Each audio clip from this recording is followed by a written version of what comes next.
Hi ಎಲ್ಲರಿಗೂ ನಮಸ್ಕಾರ. ಮತ್ತೊಂದು ವಿಡಿಯೋ ವೀಕ್ಷಣೆಗೆ ನಿಮಗೆ ಆತ್ಮೀಯ ಸ್ವಾಗತ. ಹೇಗಿದ್ದೀರಾ ಎಲ್ಲರೂ ಹುಷಾರಾಗಿದ್ದೀರಾ ಅಂದ್ಕೊಂಡಿದ್ದೇನೆ. ಇವತ್ತು ಬೆಳಿಗ್ಗೆನೇ ವ್ಲಾಗ್ ಸ್ಟಾರ್ಟ್ ಮಾಡ್ತಾ ಇದ್ದೇನೆ.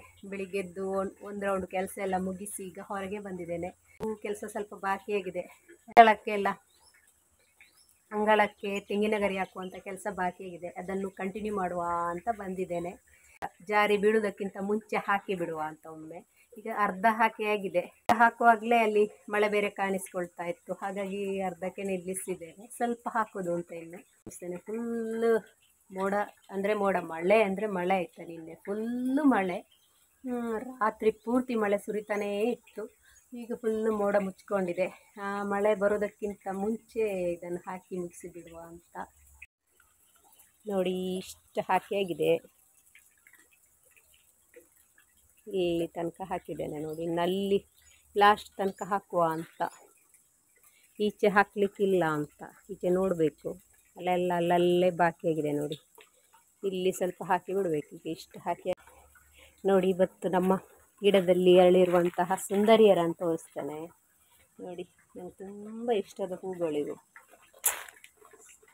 ಇನ್ನು ಜಾಸ್ತಿ ಅರಳ್ತಾನೇ ಇರ್ತವೆ ಇವು ನೋಡಿ. ಇಲ್ಲಿ ಇವರಂತೂ ಜಾಸ್ತಿ ಬಿಟ್ಟಿದ್ದಾರೆ. ಇವರು ಸುಲಭದಲ್ಲಿ ನೆಡುವಂತಹ ಗಿಡ ಅಂತ ಹೇಳ್ಬೋದು. ಕಲರ್ ಅಂತೂ ಸೂಪರ್ ಕಲರ್. ಇದೊಂದು ಕಲರ್ ನೋಡಿ, ಒಟ್ಟು 4 ಥರ ಕಲರ್ ಇದೆ. ಇವರು ನೋಡಿ ಇನ್ನು ಹರಗಬೇಕಷ್ಟೇ. ಪುನಃ ಮಳೆ ಹಾಗೆಯೇ ಕಾಣಿಸಿಕೊಂಡಿತ್ತು. ಎಷ್ಟಾಗುತ್ತೋ ಅಷ್ಟಕ್ಕೆ ನಾನು ಈ ರೀತಿ ಗೋಣಿ ಚೀಲವನ್ನೆಲ್ಲ ಹಾಕಿ ಸ್ವಲ್ಪ ತೆಂಗಿನ ಗರಿ ಹಾಕಿದೆ. ಲಾಸ್ಟ್ ತನಕ ಹಾಕೋಣ ಅಂತ ಹೇಳಿದರೆ ಇಲ್ಲಿ ಹುಲ್ಲು ಬೇರೆ ಬೆಳ್ಕೊಂಡಿತ್ತು. ಅದನ್ನು ಸ್ವಲ್ಪ ತೆಗಿತಾ ಇದ್ದೇನೆ. ಅದಾದ ನಂತರ ಹಿಂದೆ ಒಂದು ಕೋಳಿ ಗೂಡು ಮಾಡುವ ಅಂತ ಹೋದೆ. ಇದು ಗೋಡೆಯಲ್ಲೇ ಕೊರೆದು ಮಾಡುವಂಥದ್ದು. ಮತ್ತು ನನಗೆ ಕೊರಿಲಿಕ್ಕೇ ಆಗಲಿಲ್ಲ. ಕೊನೆಗೆ ಈ ರೀತಿ ಒಂದು ಕೋಳಿ ಗೂಡು ಮಾಡಿದೆ. ಅಂದರೆ ಈ ಮರದ ತುಂಡೆಲ್ಲ ಇಲ್ಲಿ ರಾಶಿ ಹಾಕಿದ್ದೆವು. ಮೊದಲೇ ಇಲ್ಲಿ ಕಲ್ಲು ಬೇರೆ ಕಟ್ಟಿದ್ದೆವು. ಅದರ ಮೇಲೆ 1-2-3 ಹಲಗೆ ಹಾಕಿ ಅದರ ಮೇಲೆ ಸ್ವಲ್ಪ ಮರದ ತುಂಡನ್ನೆಲ್ಲ ಇಟ್ಟು ಕೆಳಗೆ ಗ್ಯಾಪ್ ಬರುವ ಹಾಗೆ ಮಾಡಿದೆ. ಆಗ ಚಂದದೊಂದು ಕೋಳಿ ಗೂಡ ಇತ್ತು. ಈಚೆಗೆ ಈ ರೀತಿ ಕವರೆಲ್ಲ ಹಾಕಿದಾಗ ಒಳಗಡೆ ತುಂಬ ಜಾಗ ಇದೆ. ಒಂದು 10-12 ಕೋಳಿ ಆದರೂ ನಾವು ಒಳಗೆ ಕೂತ್ಕೊಳ್ಳಿಸ್ಬೋದು, ಅಷ್ಟು ಜಾಗ ಇದೆ. ನೋಡೋದಕ್ಕೆ ನಿಮಗೆ ಅಷ್ಟು ಕಾಣಿಸ್ತಾ ಇಲ್ಲ. ಫುಲ್ಲು ಗ್ಯಾಪ್ ಇರುವಂಥದ್ದು ಆಚೆಗೆ.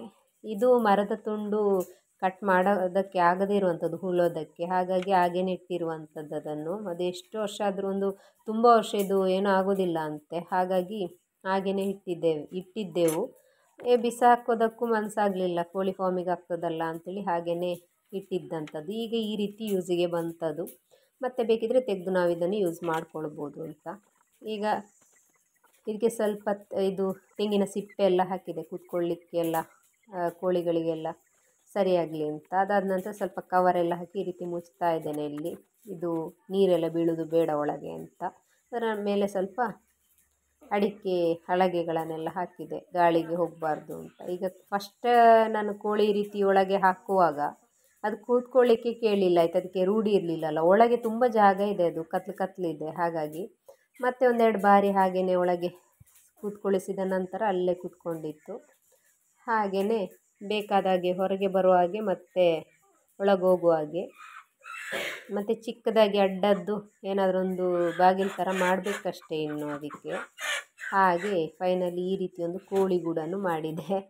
ಫಸ್ಟಿಗೆ ನೋಡಿ ಅರಿಯೋದು, ಆದರೆ ಈಗ ನೋಡಿ ಇಷ್ಟು ಚೆಂದ ಅಲ್ಲೇ ಒಳಗೆ ನಿಂತ್ಕೊಂಡಿದ್ದಾವೆ ಅಂತ. ಈಚೆ ಬರಲಿಕ್ಕೇ ಕೇಳ್ತಾ ಇರಲಿಲ್ಲ. ಅದಕ್ಕೆ ಒಳ್ಳೆ ಬಿಸಿ ಬಿಸಿಯಾಗಿತ್ತು ಅಂತ ಅನ್ನಿಸ್ತದೆ.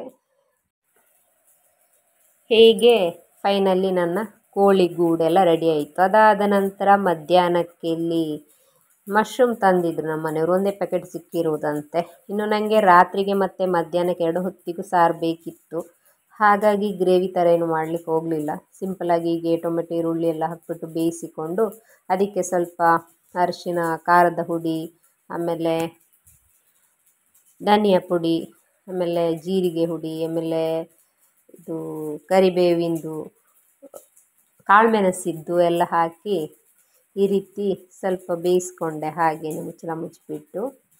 ಅದಾದ ನಂತರ ತೆಂಗಿನ ಹಾಲು ಹಾಕಿದೆ, ಸ್ವಲ್ಪ ಸಾರಾಗಲಿ ಅಂತೇಳಿ. ಸಾರು ಬೇಕಿತ್ತು ನನಗೆ ಮಧ್ಯಾಹ್ನಕ್ಕೆ ಮತ್ತು ರಾತ್ರಿಗೆ. ಈ ರೀತಿ ಮಾಡೋದ್ರಿಂದ ಒಳ್ಳೆ ಟೇಸ್ಟ್ ಇರ್ತದೆ ಅಂತ ಹೇಳ್ಬೋದು.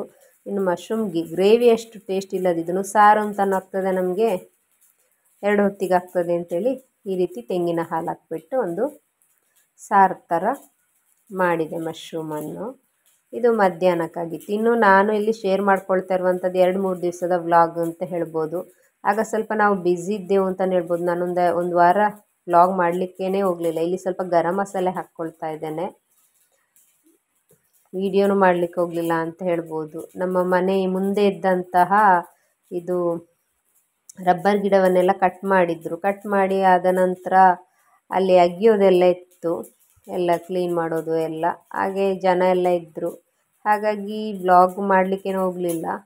ಇದಾದ ನಂತರ ಇನ್ನು ತೋಟದ ಹತ್ರ ಕೂಡ ಮರದ ಕೆಲಸದವರಿದ್ದರು, ಅವರಿಗೆ ಸ್ವಲ್ಪ ಚಹಾ ಕೊಡುವ ಅಂತ ಹೋಗ್ತಾ ಇದ್ದೇನೆ ಇಲ್ಲಿ ಮಧ್ಯಾಹ್ನದ್ದು. ಹಾಗೆ ಇಲ್ಲಿ ನನಗೊಂದು ಸೂಪರ್ ಆಗಿರುವಂಥ ಹೂ ಕಂಡಿತಾ ಇತ್ತು, ತುಂಬಾ ಇಷ್ಟ ಆಯಿತು. ಹೂವಿನ ಕಲ್ಲರು ಈ ಎರಡಕ್ಕೂ ಒಳ್ಳೆ ಕಾಂಬಿನೇಷನ್ ಅಂತ ಹೇಳ್ಬೋದು. ಗ್ರೀನ್ ಮತ್ತು ಬ್ಲೂ ಒಂಥರ ಕಲ್ಲರ್ ಅಂತೂ ಮೊದಲೇ ಇಷ್ಟ, ಹಾಗಾಗಿ ಅದೇನೋ ಗೊತ್ತಿಲ್ಲ ಅದನ್ನೇ ಸ್ವಲ್ಪ ಹೊತ್ತು ನಿಂತ್ಕೊಂಡು ನೋಡ್ತಾ ಇದ್ದೆ ಅಂತ ಹೇಳ್ಬೋದು. ಹಾಗೆಯೇ ನಿಮಗೂ ನೋಡ್ಸೋಣ ಅಂತೇಳಿ ಇಲ್ಲಿ ನಿಮ್ಮ ಜೊತೆಗೆ ಶೇರ್ ಮಾಡ್ಕೊಳ್ತಾ ಇದ್ದೇನೆ. ಇದು ನೆಕ್ಸ್ಟ್ ಡೇದು ಬ್ಲಾಗ್ ಅಂತ ಹೇಳ್ಬೋದು. ನೋಡಿ ನಮ್ಮದಿಲ್ಲಿ ಏನು ಚೇಂಜಸ್ ಆಗಿದೆ ಅಂತ. ಮರ ಎಲ್ಲ ಕಟ್ ಮಾಡಿ ಹಾಕಿದ್ದಾಗಿದೆ, ಅದು ಒಣಗಿದ್ದು ಆಗಿದೆ. ಈಗ ಇದನ್ನು ರಾಶಿ ಹಾಕುವಂತಹ ಟೈಮು, ಈ ಮಳೆಗಾಲಕ್ಕೆ ಕಟ್ಟಿಗೆ ಸಂಗ್ರಹ ಮಾಡಿಡುವಂಥದ್ದು. ಹಾಗಾಗಿ ನಾನು ಮತ್ತು ಹಸ್ಬೆಂಡ್ ಅದನ್ನು ಎತ್ಕೊಂಡು ಬರಲಿಕ್ಕೆ ಅಂತ ಹೋಗ್ತಾ ಇದ್ದೇವೆ. ಇಲ್ಲಿ ಎತ್ತಿ ಒಂದು ಕಡೆ ರಾಶಿ ಹಾಕ್ತಾ ಇದ್ದೇವೆ. ಇನ್ನೂ ನಾವು ಅದನ್ನೆಲ್ಲಿ ಅಟ್ಟಿಯೋದು ಅಂತ ಇನ್ನೂ ಡಿಸೈಡ್ ಆಗಿರಲಿಲ್ಲ ನಮ್ಮದು. ಹಾಗೆ ಇನ್ನು ಕಟ್ಟಿಗೆಯನ್ನು ರಾಶಿ ಹಾಕಲಿಕ್ಕೆ ಈ ರೀತಿ ಬುಟ್ಟಿಗೆ ಹಾಕ್ತಾ ಇರಬೇಕಿದ್ರೆ ನೋಡಿ ಈ ಥರದ್ದೇ ಜಾಸ್ತಿ ಸಿಗ್ತಾ ಇರ್ತಾ ನೋಡಿ. ನಮ್ಮ ಮನೆಯವರ ಪ್ರಕಾರ ಬ್ಲಾಗ್ ಮಾಡೋದಂದರೆ ಈ ರೀತಿ ಅಂತೆ, ತಲೆ ಬುಡ ಎಲ್ಲ ಕಾಣಿಸಬಾರ್ದಂತೆ. ಅವರು ನೋಡಿ ಇಲ್ಲಿ ವ್ಲಾಗ್ ಮಾಡ್ತಾ ಇದ್ದಾರೆ. ನನಗಂತೂ ನಗು ಬಂತಿದ್ದನ್ನು ನೋಡಿಬಿಟ್ಟು. ಇಷ್ಟು ವೀಡಿಯೋ ಮಾಡಿದ್ರು ಅಂತ ಹೇಳ್ಬೋದು. ಅವ್ರು ಫಸ್ಟ್ ಟೈಮ್ ಈ ರೀತಿ ವೀಡಿಯೋ ಮಾಡಿರುವಂಥದ್ದು, ಅದು ನಂದು ಕೂಡ ಅವ್ರದ್ದು ಕೂಡ ಅಂತ ಹೇಳ್ಬೋದು. ಅವ್ರದ್ದು ಮುಖ ಅಂತೂ ತೋರಿಸಲೇ ಇಲ್ಲ. ಇಲ್ಲಿ ನಾನೊಂದು ಈ ರೀತಿ ದಾಟೋದಕ್ಕೆ ಅಂತ ಮಾಡಿದ್ದೆ, ಅದನ್ನು ಅವರು ವೀಡಿಯೋ ಮಾಡ್ತಾ ಇದ್ದಾರೆ. ಅದನ್ನು ನಿಮ್ಮ ಜೊತೆಗೆ ಶೇರ್ ಮಾಡ್ಕೊಳ್ತಾ ಇದ್ದೀನಿ. ಅವರು ಸ್ವಲ್ಪ ಎತ್ತಿ ಹಾಕಿದ್ರು ಕಟ್ಟಿಗೆನ, ನಾನು ಸ್ವಲ್ಪ ಎತ್ತಿ ಹಾಕಿ ರಾಶಿ ಹಾಕಿದೆವು ಅಂತ ಹೇಳ್ಬೋದು. ಇನ್ನೂ ಅದನ್ನು ಅಟ್ಟಿಯುವುದು ಹಾಗೆಯೇ ಇತ್ತು. ಇದು ಇನ್ನು ನೆಕ್ಸ್ಟ್ ಡೇಯಿಂದ ನಮ್ಮಲ್ಲಿ ಅಗಿಯೋ ಕೆಲಸ ಸ್ಟಾರ್ಟ್ ಆಗಿತ್ತಾ.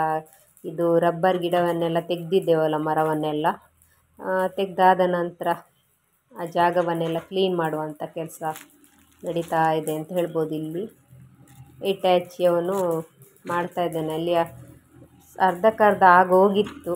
ನಾನು ಅದಕ್ಕಿಂತ ಮುಂಚೆ ಏನು ವೀಡಿಯೋ ಮಾಡಲಿಕ್ಕೆ ಹೋಗಿರಲಿಲ್ಲ, ಇಷ್ಟೇ ಮಾಡಿರುವಂಥದ್ದು. ಇಲ್ಲಿಂದ ಸ್ಟಾರ್ಟ್ ಮಾಡಿರುವಂಥದ್ದು. ಅದಕ್ಕಿಂತ ನಾನು ಮಾಡುವಷ್ಟೊತ್ತಿಗೆ ಇಲ್ಲಿ ಅರ್ಧಕ್ಕರ್ಧ ಆಗೋಗಿತ್ತು. 2-3 ದಿವಸ ಆಗಿತ್ತೇನೋ ಕೆಲಸ ಸ್ಟಾರ್ಟ್ ಆಗಿಬಿಟ್ಟು. ಅದಾದ ನಂತರ ನಾನು ವೀಡಿಯೋ ಮಾಡಿರುವಂಥದ್ದು. ಇಲ್ಲಿ ಇದುವೇ ನೋಡಿ ನಮ್ಮ ಮನೆ ಮುಂದೆ ಏನು ಚೇಂಜಸ್ ಆಗಿದೆ ನೋಡಿ ಅಂತ ಹೇಳಿದ್ನಲ್ಲ, ಇದೇ ಚೇಂಜಸ್ ಆಗಿರುವಂಥದ್ದು. ಇನ್ನೂ ಸುತ್ತಮುತ್ತಲೂ ಫುಲ್ಲು ಮರಗಿಡಗಳೇ ಇರುವಂಥದ್ದು. ಇಲ್ಲಿ ರಬ್ಬರ್ ಗಿಡ ಎಲ್ಲ ತೆಗೆದುಬಿಟ್ಟು ಫುಲ್ಲು ಲೆವೆಲ್ ಮಾಡಿಸ್ತಾ ಇದ್ದಾರೆ. ನನ್ನ ಹಸ್ಬೆಂಡ್ ಯಾವ ರೀತಿ ಬೇಕು ಅಂತೆಲ್ಲ ಹೇಳಿ ಅವನಿಗೆ ನಾವು ಹೇಳಿದಾಗೆ ಅವನು ಮಾಡಿಕೊಂಡು ಹೋಗ್ತಾ ಇರ್ತಾನೆ. ಇಲ್ಲಿ ಇನ್ನು ನಾವಿಲ್ಲ ಅಂದ್ರೂ ಅಷ್ಟೇ, ಅವರಿಗೆ ಬೇಕಾದಾಗೆ ಮಾಡಿಡ್ತಾರೆ ಅಂಥೇಳಿ. ಹಾಗಾಗಿ ನನ್ನ ಹಸ್ಬೆಂಡ್ ಇಲ್ಲಿ ಫುಲ್ಲು ಬ್ಯುಸಿ ಇದ್ದರು ಅಂತ ಹೇಳ್ಬೋದು. ಇದಾದ ನಂತರ ಮೇಲ್ಗಡೆಗೆ ಹೋದ, ಅಲ್ಲಿ ಎಲ್ಲ ರಾಶಿ ಎಲ್ಲ ಹಾಕ್ಬಿಟ್ಟು ಸುಡು ಮಣ್ಣಿಗೆ ಅಂತ ಮೇಲೆಲ್ಲ ಲೆವೆಲ್ ಮಾಡ್ತಾ ಇದ್ದಾನೆ. ಇಲ್ಲಿ